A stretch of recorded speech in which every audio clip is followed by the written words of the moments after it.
아멘. 할렐루야. 우리 좌우에 계신 분들에게 하나님이 당신을 지극히 사랑하십니다 인사해 주시기 바랍니다. 아멘. 하나님이 저와 여러분 한 분 한 분을 지극히 사랑하고 계신 줄로 믿습니다. 오늘 그 사랑의 하나님의 음성을 함께 듣기 원합니다. 오늘 파주와 오사카, 그리고 중국에서, 카타르에서, 말레이시아에서, 또 인터넷을 통해서, 유튜브를 통해서 함께 예배하는 모든 지체들 가운데도 동일한 하나님의 은혜가 있게 되기를 주님의 이름으로 축원합니다. 은혜 받으실 하나님 말씀은 여호수아서 5장 13절부터 15절까지 3절 말씀입니다. 제가 한 절, 그리고 여러분 한 절, 그리고 마지막 15절 말씀은 한 마음 한 뜻 한 목소리로 합독하도록 그렇게 하겠습니다. 제가 13절 먼저 시작합니다. 여호수아가 여리고에 가까이 이르렀을 때 눈을 들어본즉 한 사람이 칼을 빼어 손에 들고 마주 서 있는지라. 여호수아가 나아가서 그에게 묻되 너는 우리를 위하느냐 우리의 적들을 위하느냐 하니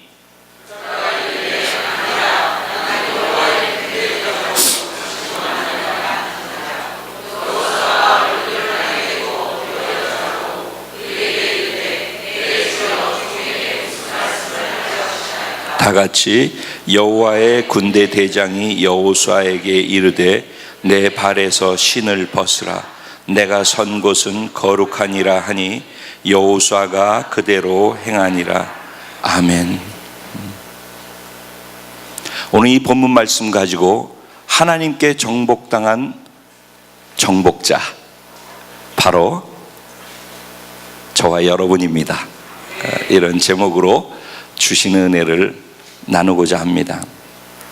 우리는 가나안 정복의 주인공들인 줄로 믿습니다. 우리가 가나안 정복자입니다. 그러나 우리가 진정 가나안을 정복하려면은 하나님께 먼저 정복당해야 하는 것입니다. 우리가 정복당할 때 나를 정복한 하나님이 그때부터 내 안에서 정복의 주체가 되셔서 우리가 정복해야 될 땅을 친히 누비시면서 우리를 승리하는 자로 살도록 만들어 주실 줄로 믿습니다. 이 같은 은혜가 오늘 말씀을 듣는 가운데 저에게, 우리 공동체 모두에게 있게 되기를 소원합니다.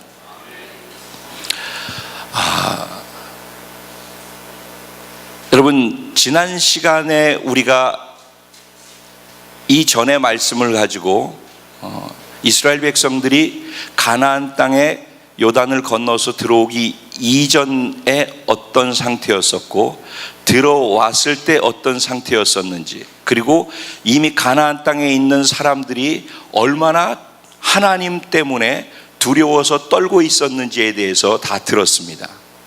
그러니까 이스라엘 백성들은 이제는 공격해서 나가기만 하면은 그런 타이밍 가운데 있었던 것입니다. 제가 지난 시간에는 타이밍에 대해서 말씀을 드렸습니다. 우리들이 생각하는 타이밍은 바로 그때이지요. 근데 하나님께서는 그 타이밍으로 움직이려고 하는 이스라엘 백성과 여호수아에게 나타나셔서 때로는 우리의 삶에 찾아오셔서 우리가 생각하는 타이밍을 꺾어버리십니다.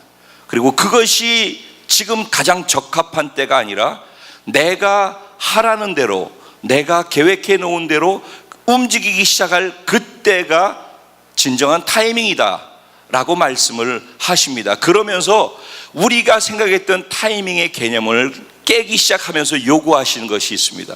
얘야, 너희들은 다 지금 이 시간에 할례를 행해라. 할례는 뭐라고 그랬죠? 남자의 표피를 자르는 것이라고 그래요. 수술하는 것이죠. 최소한도 3, 4일 동안 꼼짝하지 못합니다.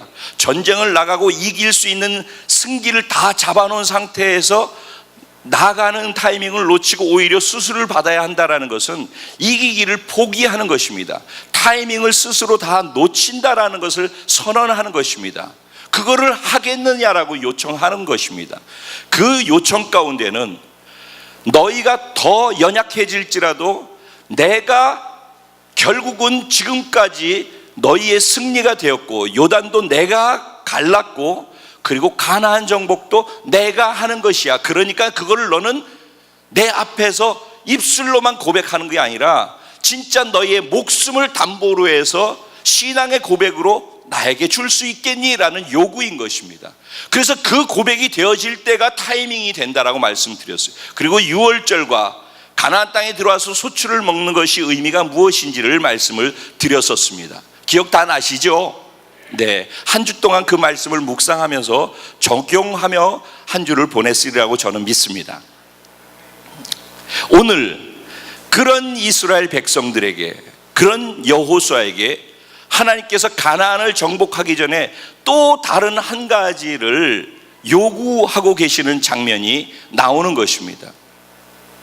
제가 이 말씀을 이제 진행하기 전에, 오늘 본문으로 들어가기 전에 그냥 쉽게 우리 유초등부, 중고등부 지체들하고 함께 이해를 하기 위해서 그냥 이렇게 도입을 시작해 보려고 합니다.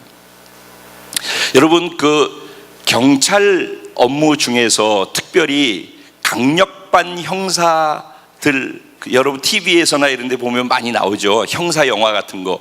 특별히 일반 경찰 말고 강력반 형사들 같으면은 그 업무를 수행하기 위해서 필요한 것이 무엇이겠습니까? 네, 첫째는 경찰의 신분이죠. 그래서 경찰의 제복을 입고서 길거리에서 손을 들면은 차들이 멈출 수 있는 것은 경찰의 제복이 갖고 있는 권세와 권위 때문입니다. 그런데 그 옷을 벗어도 경찰이겠죠. 강력반들은 제복을 입고 있지 않습니다. 그러니까 경찰의 신분이고 제복으로 줄 수 있는 권위만 가지고서는 업무를 수행하기가 어렵겠죠. 그러면 그들에게 진짜 업무를 수행하기 위해서 필요한 건 무엇입니까? 권위와 제복뿐만 아니라 능력이, 감당할 수 있는 능력이 있어야 하는 것입니다. 강력반 형사로서 감당할 수 있는 능력이 무엇이겠습니까? 첫째, 지혜가 있어야 되죠. 업무를 수행하기 위한 지식도 있어야겠죠. 그런가 하면은 무술 고단자가 돼야 되겠죠. 싸움도 잘 해야 하는 것입니다. 그런가 하면은 그들에게 마지막으로 자기를 지킬 수 있는 무기를 사용할 수 있고 다룰 수 있는 능력도 있어야 하는 것입니다. 그러니까 제복을 입고 경찰이라는 신분으로서 그것으로 권위와 권세를 가질 수 있지만 그 권위와 권세를 그대로 실행하기 위한 능력도 함께 보유하고 있어야지만 경찰로서, 강력반 형사로서의 역할을 제대로 감당하고 수행할 수 있게 된다는 것입니다. 동의하시죠? 예. 신앙생활도 이와 같습니다. 우리는 예수 믿는 순간부터 하나님의 자녀가 되었습니다. 그래서 성경은 영접하는 자, 곧 그 이름을 믿는 자들에게는 하나님의 자녀가 되는 권세를 주셨으니라고 했어요. 우리 믿는 자들에게는 하나님의 자녀의 권세가 있는 것입니다. 그 권세는 마치 경찰의 제복을 입고 있을 때 손을 들면은 모든 차량들이 그 통제 안에 움직일 수 있도록 만드는 것과 같습니다. 그런 권세가 있지만은 그 권세를 넘어서서 그 신분으로 살 수 있는 능력 또한 갖추어야지만 제대로 된 삶, 즉 하나님의 자녀로서의 삶과 사역을 감당할 수 있게 된다는 것입니다. 조금 전에 제가 이런 말씀 드렸어요. 우리가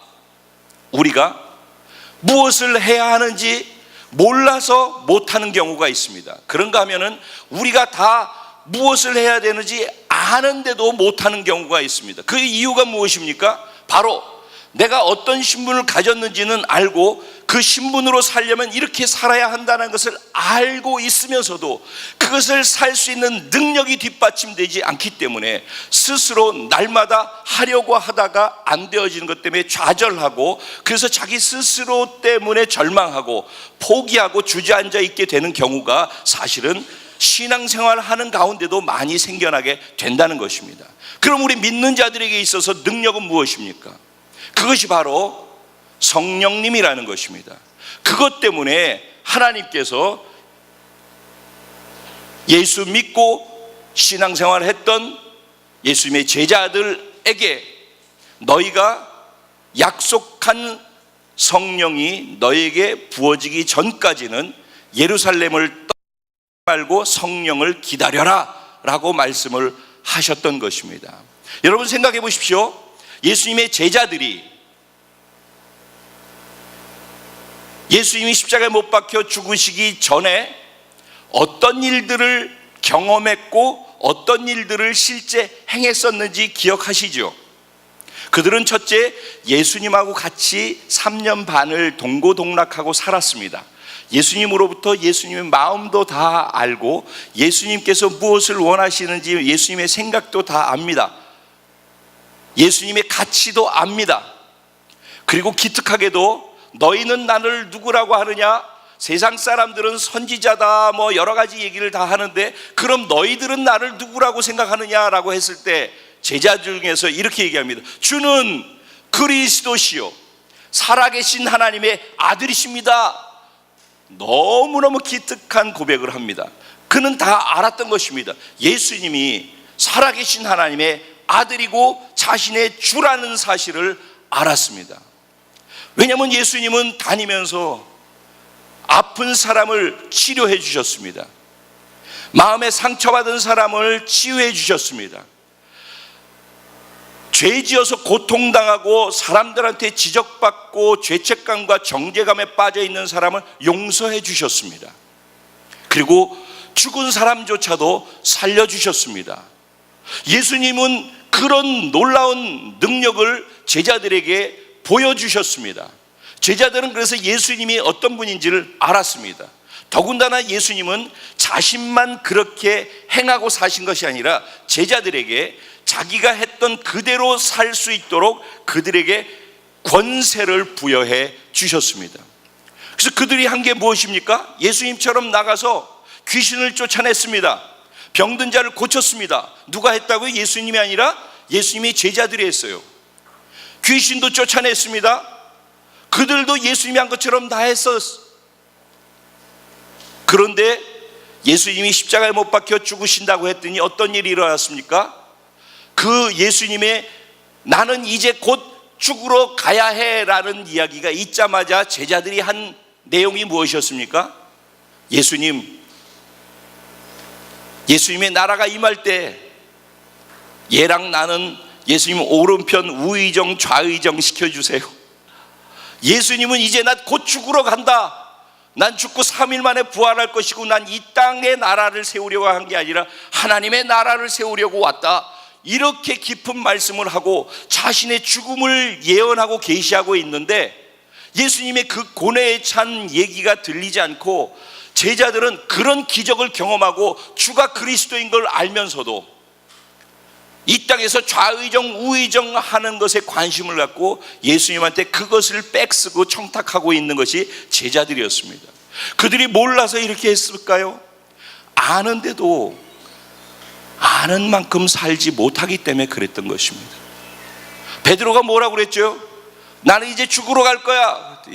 그렇습니까? 그럼 나는 죽는 데까지라도 예수님과 함께 가겠습니다 그랬어요. 그런데 막상 예수님이 죽으러 갔을 때 어떻게 했습니까? 예수님 부인하고 저주했어요. 그리고 예수님을 떠나갔습니다. 부활하고 난 다음에 예수님이 그들을 만났을 때 그들에게 남았던 건 뭐예요? 마음의 죄책감과 상처, 두려움, 수치. 나는 죽어야 돼. 나는 할 수 있는 게 아무것도 없어. 이제 나는 끝이야. 자기 스스로 자기를 정죄하고 죄책 속에서 수치스럽고 사람들 그렇게 잘난 척하고 큰 소리 쳤던 모든 것들과 상관없이 그렇지 못한 자기를 보면서 얼마나 절망스럽고 고통스러웠겠습니까? 더 이상 한 걸음도 앞으로 나갈 수 있는 자신감도 다 상실된 상태였다는 것입니다. 그래서 그들은 예수님이 부활해서 나타난 것을 보고 경험했음에도 불구하고 그들이 했던 것은 무엇입니까? 갈릴리에서 또다시 그물을 던지고 물고기를 잡는 어부로 돌아갈 수밖에 없었던 이유가 거기에 있었던 것입니다. 그런 그들에게 예수님께서 하늘로 올라가시기 직전에 그런 그들에게 예수님이 하신 말씀이 무엇입니까? 너희는 예루살렘을 떠나지 말고 내가 너희에게 분부한 것을 받을 때까지 기다려라. 선지자들이 약속한 그것을 받을 때까지 기다려라. 그게 뭐예요? 성령님이라는 것입니다. 성령이 너희에게 임하시게 되면은 너희가 권위만 갖고 자격만 갖고 신분만 갖고 사는 게 아니라 그 신분과 그 자격을 감당할 수 있는 능력을 받게 될 것이다. 권능을 받게 될 것이다. 그러면 그때부터 예루살렘뿐만 아니라 유대와 사마리아와 땅끝까지 이르러서 내 증인된 삶을 살게 될 것이다 말씀하시는 거예요. 그래서 예수님께서는 너희들 잘못했다라고 단 한마디도 지적을 하고 그들을 정죄감에 빠뜨리지 않으시고 너희들이 할 수 없어서 그래, 내가 너희를 알아, 너희를 인정해, 하지만 그대로 있지 말고 성령의 충만함을 받아. 이 길만이 유일하게 너희가 거기서 벗어날 수 있는 길이야. 그들은 비로소 그 절망 속에서 성령님이 아니고서는 내가 알고 있는 대로 살 수 없구나 라고 뼛속까지 느끼게 되고 그때 무릎을 꿇기 시작한 것입니다. 그리고 그 자리를 떠나지 않고 하나님 앞에서 기다렸던 것입니다. 이젠 내가 움직이면은 죽음이다, 움직이면 또 절망이고, 움직일 때마다 내가 받는 것은 정죄와 죄책과 수치감밖에 없다. 이제 난 두려워서도 움직일 수 없다. 성령님, 당신 아니고서는 내가 아무것도 할 수 없으니 나를 도와주셔요. 나에게 충만하게 임해 주세요. 약속하셨잖아요. 그게 열흘간 마가다락방에서 오직 하나 성령님만 간절히 목말라 하면서 기다렸던 이유였던 것입니다. 오늘 우리에게 첫째 그런 절망이 있는가? 첫째 그런 신앙 고백이 있는가? 지금 그런 목마름이 있는가 하는 것이 오늘 성령 강림주의를 맞은 저와 여러분에게 하나님께서 한번 되물어보고자 하는 내용이라고 저는 생각합니다. 오늘 이 말씀을 가지고 본문을 다시 들어가서 이해해 보겠습니다. 오늘 본문의 내용은 이렇습니다. 여호수아가 가나안 땅에 들어가서 지난주에 있었던 그런 일들을 다 진행하고 난 다음에 여리고성을 바로 앞에 두고 여리고성 가까이 다가갔습니다. 그랬을 때 바로 저 앞에서 칼을 빼들고 있는 군대 장관의 모습을 하고 있는 그런 차림을 하고 있는 한 사람이 자기 앞에 나타나서 칼을 빼들고 있는 모습을 발견하게 되어집니다. 여러분 한번 이거를 그냥 말고 여러분이 만약 여호수아라고 생각했을 때 그때 그 순간 여호수아가 어땠을까 하는 걸 생각해 보시기 바랍니다. 그러면 좀 더 이해가 될 거예요. 자, 적 본거지 여리고성 가까이 갔습니다. 그런데 거기에 칼을 빼들고 있는 적 장수 하나가 자기 앞에 서 있는 겁니다. 그러면 그때 그 순간 무의식적으로 본능적으로 두려움과 긴장감을 갖고 이거 뭐지? 하고서 움츠리게 되는 것 아니겠습니까? 지금 여호수아가 그런 상태였다는 것입니다. 그래서 두려움과 조심성을 갖고 그에게 던진 말이 무엇입니까? 너는 우리 편이냐 적 편이냐 라고 확인합니다. 군대에 다녀오신 분들은, 특별히 만약 경비소대나 초소에서 근무했던 분들은 암구호라는 거 알 것입니다. 암구호. 여성분들은 잘 모르시죠. 남성분들은 초소에서 이렇게 밤중에 지키고 있다가 누가 오면은요 암구호 이렇게 물어봅니다. 그러면 그 암구호에서 여기에서 먼저 수류탄, 그러면 저쪽에서 뭐라고 해야 될까? 영호야, 예를 들어 폭발이라고. 그럼 내가 수류탄 그러면 저쪽에서 폭발해야지 이게 서로 사인이 맞는 거예요. 그러죠? 그래서 이게 적군 수류탄 했는데 무슨 가재, 그러면 야 이거 적이구나 라는 거 아는 거예요. 그러면 쏘아버리는 거예요. 그러니까 수류탄 하면은 폭발로 그 말을 통해서 아군이구나라는 걸 확인하는 거예요.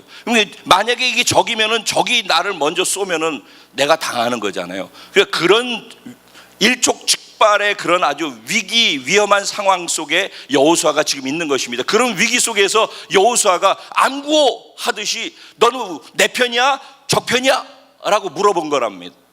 이해가 되시죠? 그런데 그 장수가 여호수아에게 대답한 말이 뭐라고 그랬습니까? 아니라 그랬어요. 단호하게. 여기에서 사실은 하나님이 우리에게 주시는 분명한 메시지가 사실 있는 것입니다. 아니라 그러면서 뭐라고 합니까? 나는 하나님의 군대 대장으로 여기 왔노라 라는 말씀이에요. 이게 무슨 말일까요 도대체? 우리들은 어려움의 순간이나 어떤 상황, 아니 평범한 삶을 살아가면서도 본능적으로 내 편이냐 제 편이냐 맨날 그러잖아요. 우리 집에서도 너 엄마가 좋아 아빠가 좋아? 내 편이야 제 편이야? 교회에서도 장로님 편이야 권사님 편이야? 여당 편이야 야당 편이야? 우리는 내가 어디인가 소속해 있다는 소속감을 갖고 나면은 그 소속 안에 저 사람도 있는지 아닌지를 확인하고 싶어 합니다. 그리고 그것을 통해서 확인해서 내 편이 될 때만 안정감을 갖고 내 편이 될 때만 나한테 유익이 된다고 생각합니다. 그리고 내 편이 많아지면은 무언가 할 수 있을 거라고 생각하고, 내게 칼을 가누는 사람들이 더 많아지면은 두려워하기 시작하고, 내 적이 많으니까 나는 힘이 없고 자신이 없고 할 수 없다라고 움츠려들게 되어집니다. 내 편이냐 네 편이냐 우리 편이냐 적 편이냐라는 질문 안에는 이러한 것들이 내포되어 있다는 것입니다. 그런데 하나님께서는 그런 질문에 대해서 정확하게 잘라버리는 것입니다. 아니라 하나님은 거기에 관심이 없다는 것입니다. 내 편이 되든 네 편이 되든 적 편이 되든 너의 편이 되든 그런 건 상관이 없다는 것입니다. 하나님은 너희가 내 편이 되기를 원한다는 것입니다. 똑같은 말 같습니까? 우리는 기도할 때 하나님 나를 도와주세요. 하나님이 내 편이 되어주세요. 나를 구해주세요. 우리의 초점은 하나님이 우리를 도우시고 우리 편이 되어주시기를 원하고 있습니다. 근데 하나님의 관심은 하나님께로 우리가 마음을 집중하고 우리가 하나님 편 되겠다라고 우리의 생각과 마음을 집중하는 것을 원한다는 것입니다. 이 세상에서는 네 편도 내 편도 없다라는 것입니다. 하나님이 원하시는 것은 하나님 편이냐 아니냐만 확인하기 원한다는 것입니다. 여러분, 여기서 네 편 내 편이라는 말이 무엇인지 아십니까? 그게 자기라는 것입니다. 이들은 이미 할례를 다 받았습니다. 그리고 하나님 앞에서 전쟁의 타이밍도 다 포기하고 자기의 살을 잘라서 전쟁하러 나가야 되는 그 칼로 적을 치는 게 아니라 자기의 살을 잘라버려서 오히려 움직일 수 없도록 그렇게 만들면서 하나님, 이 전쟁은 하나님께 속했다라고 고백했습니다. 유월절 행사를 하면서 당신이 우리를 출애굽시키면서 주셨던 그 은혜와 그 기적, 광야에서 우리를 돌봐주셨던 그 은혜와 그 기적을 나는 기억합니다. 그리고 이제 만나가 끊어지고 가나안의 소출을 먹으면서 이제는 더 이상 만나에 과거에 애굽에 연연하지 아니하고 이제는 약속의 땅을 바라보고 살겠습니다. 이제는 광야가 아닌 약속의 땅에 먹을 것을 먹고 약속의 땅의 가치를 가지고 약속의 땅에 살아야 될 그런 삶의 방향을 가지고 살겠습니다라는 신앙 고백까지 사실은 다 한 것입니다. 그런 그들에게 그럼에도 불구하고 아직 남아있는 것이 있다는 것입니다.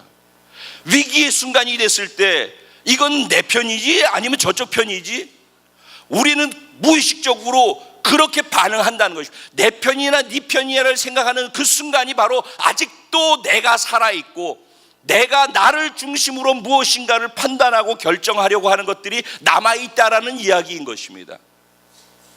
하나님 나라의 공동체, 하나님의 자녀들이라면 내 편, 네 편은 없는 것입니다. 우리는 오직 하나님 편 하나밖에 없는 것입니다.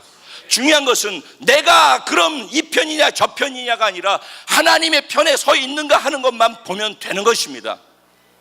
그리고 하나님은 그것을 여호수아에게 내려놓으라고 말씀을 하고 있는 것입니다. 그러면서 뭐라고 얘기합니까? 여호와의 군대 대장으로 지금 왔느니라 이렇게 말씀을 했더니 여호수아가 거기에 반응을 합니다. 뭐라고 반응합니까? 그 자리에서 땅바닥에 넙죽 엎드립니다. 엎드려서 절을 합니다. 이게 무슨 의미입니까? 예배인 것입니다. 예배라는 단어, 프로스퀴네오 라는 단어의 의미는 엎드려서 발에 입을 맞춘다라는 의미입니다. 우리가 지금 예배하고 있지 않습니까? 이 예배라는 말의 본 원어의 의미는 엎드려서 예수님의 발등에다가 입을 맞추는, 그래서 나의 진심과 나의 사랑을 고백하고 내가 당신 앞에 무릎을 꿇습니다. 당신이 나의 주인이십니다. 당신이 나의 왕이십니다. 당신만 나를 통치하실 수 있습니다 라는 신앙 고백이 예배인 것입니다. 그리고 그것을 영어로 할 때는 serving, servant, 그러니까 종으로서의 서비스를 하는 게 또 예배 안에 있는 또 다른 예배의 단어의 의미입니다. 우리는 그러니까 servant, 종으로서, 노예로서 그런 심령을 가지고 그분께 서빙하기 위해서 여기 있는 것이기도 한 것입니다. 이게 예배의 본질 안에 있는 의미들인 것입니다. 그런데 그 예배가 진짜 예배인지 아닌지를 다음 그의 고백 속에서 나와 있습니다. 주여 말씀하시옵소서 내가 듣겠나이다. 엎드리는 이유는 단지 엎드리기 위해서가 아니라 당신이 나의 주인이다, 당신이 나의 왕이다라고 고백하며 그분 발 앞에 나의 사랑을 표현하는 것 아니겠습니까? 이제 말씀만 하시옵소서. 예배의 가장 핵심은 무엇인가? 설교를 듣기 위한 게 아니라 내가 지금 말씀하신 대로 순종하고 행할 터이니, 무엇이든지 내가 지금 말씀한 대로 움직일 터이니 말씀만 하여 주시옵소서. 순종하기로 작정된 사람이 그분 앞에 당신이 주인이고 내가 종입니다, 나는 준비되었습니다 라고 되어진 그 상태가 예배인 것입니다. 여러분, 그런 준비가 되어 있습니까? 그런 준비가 되어 있는 사람에게 오늘 전해지는 이 말씀이 귀로 들리고 지식으로 정리되는 게 아니라 이 말씀대로 살 수 있는 은혜가 있게 되어지는 것이고, 그렇게 자기가 비워지는 그 시간, 당신의 말씀 아니고서는, 당신이 주가 되지 않고서는 나는 할 수 없습니다라는 처절한 절망 속에서의 신앙 고백을 그분께 드릴 때, 그리고 그분을 목말라 할 때, 그때 성령이 임한다는 것입니다. 그때 하나님이 행하시기 시작한다는 것입니다. 그러니까 사도행전 1장 8절과 2장에 있는 그 말씀이나 오늘 본문 여호수아서의 말씀이나 사실은 하나님께서 우리에게 주시고자 하는 것은 동일한 원리라는 것입니다. 그리고 말씀하십니다. 내가 선 곳은 거룩하니 내 발에 신을 벗어라. 그랬더니 여호수아가 그대로 행하니라. 이게 오늘 본문 말씀의 결론입니다. 여호수아는 무릎 꿇고 말씀만 하시옵소서까지 하고서 끝난 게 아니라 말씀하시자마자 그 말씀을 듣고 그대로 행하는 자였다는 것입니다. 그것을 뭐라고 합니까? 예배라고 하는 것입니다. 그것이 진정한 예배인 것입니다. 그런 예배를 드리게 되는 사람, 그렇게 자기를 다 내어드리고 그분이 말씀하시면 순종하기 위해서 말씀을 듣고, 그렇게 말씀을 듣고 순종하기 위해서 그분 발 앞에 무릎을 꿇고 말씀만 하시옵소서 하고 앉아서 듣고 있는 사람들, 그런 참 예배자들에게 하나님 당신의 주권을 드러내시기 시작하는 겁니다. 당신의 능력을 드러내기 시작하는 겁니다. 그리고 그때 이미 당신이 정복자로 움직이기 시작하는 겁니다. 여기서 우리가 놓치지 말아야 될 희망이 뭔지 아십니까?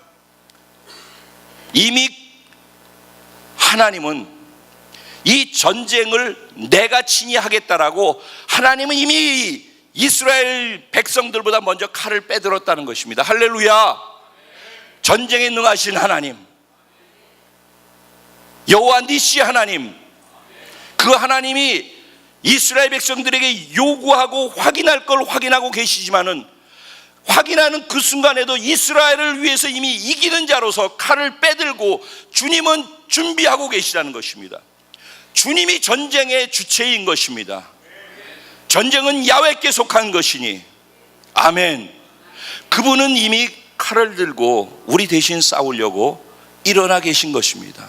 그리고 두 번째, 내가 선 땅은 거룩하니 내 발의 신을 벗으라. 어떻게 가나안 땅, 이방 민족들이 살고 있는 땅이 거룩한 땅이 될 수 있습니까?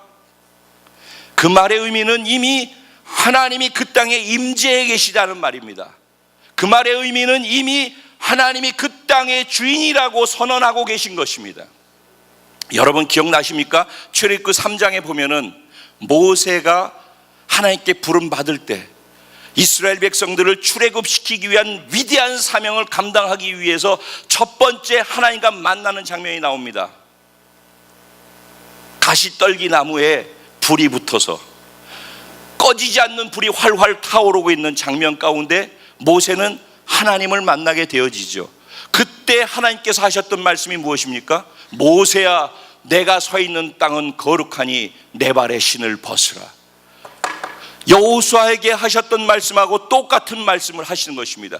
하나님께서 우리 공동체에, 하나님께서 마치 여호수아에게, 모세에게 확인하고 넘어가기 원했던, 정복하기 직전에, 위대한 사명을 감당하기 직전에 체크하고 원하시는 것은 무엇이냐? 내가 이미 이 땅의 주인이다. 이 땅은 나의 임재로 가득 차서 거룩하게 되었으니 너만 이제 거룩하면 된다.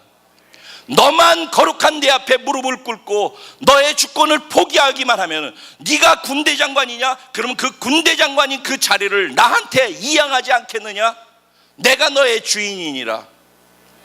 여기에 지식이 아니라 정말 나의 삶의 고백으로, 신앙으로 그렇게 내어드리는 그 사람에게 그분이 친히 군대 장관이 되어 그 사람의 인생을 살아주는 것입니다.